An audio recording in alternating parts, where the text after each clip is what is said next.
Nick speaking, and welcome to this video. Necron learning curve, and in this video we're looking at the Necron Lord, part of the Royal Court.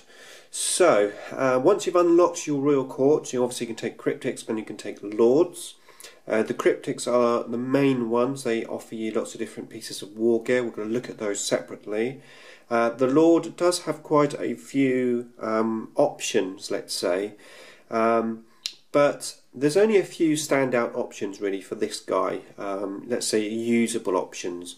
The problem that you have with this guy is you don't want to sink too many points into him, because he can be targeted out of a unit. Even if you had him in a squad of say 20 warriors, you still have things like precision shots, and barrage and stuff like that, where he can be targeted. And being just a character rather than an independent character, he only has that 4+ lookout sir. So yes, you do have to be a little bit mindful of that. So sinking too many points into him, you have to be a little bit careful of. He comes with the Staff of Light as standard, which is quite a nice shooting gun if you're going to be maybe veiling him around. With a basically deep striking around, gives him a shooting option. But generally I would say most of the time you're probably going to be taking the Warsaw. We talked about Warsaw previously. Fantastic close combat weapon, +2 to strength, AP1, 2d6 armor penetration. It's a good all-round weapon, so that's probably the main weapon of choice. I wouldn't really bother about all the other stuff, the Void Blade and Hyperface swords and that. It's just really not worth it. And then you go into the additional pieces of war gear, which is basically the Weave, which gives him your 2+ save. You've got your Mind Shackle Scarabs, which helps him in the assault. You've got the Labyrinth, which probably just isn't worth taking on this guy, as I said, too many points into him. Resurrection Orb is expensive. It's probably one of the main reasons you're actually going to be taking Lords. And if you want to go for an army which has a lot of orbs around your army to help you with your reanimation protocols, and this is the guy to do it. Allocating a Lord to each warrior squad, so then you get your 4+ reanimation protocol. Pretty nice. Again, you have to bear in mind, if you're investing those points into all those Lords, potentially you could just have another 1 or 2 units of warriors for the same points.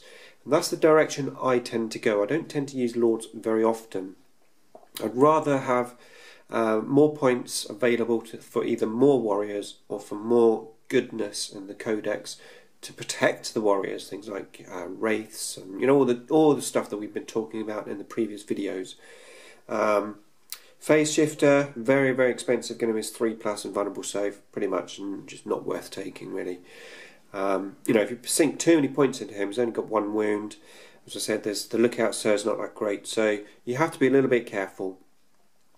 The main reason why I would take this guy is to have a more orientated close combat character in a squad of warriors or immortals, where he does have the ability to hold his own in assault, especially if you've got Mind Shackle Scarabs with that Warsaw.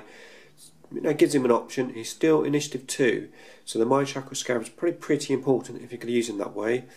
But more importantly, he's probably just the best way to embed the Resurrection Orb into your units. I've seen this guy in army lists where you have, say, 3 squads of 20 warriors with a Lord, in each one, given that Resurrection Orb. That's pretty powerful. That's pretty good. It does work. It's not the way I tend to play. I tend to play with more smaller squads, so I'd rather have like 6 squads of 10, giving me a bit more flexibility, giving me a bit more shooting options. Of course, unless I'm playing the Super Phalanx idea, where I embed excuse me, a big investment into that one unit and then back them up with the rest of the flanks, which obviously we've talked about previously. Okay, I think that's it for the Lord. Can be useful, basically just don't invest too many points in him if you can help it. Okay, so next time we're going to look at the cryptics. I'm going to go through each individual Harbinger as we do that, and have a look at their unique war gear and how we're going to use that in our games. More to come.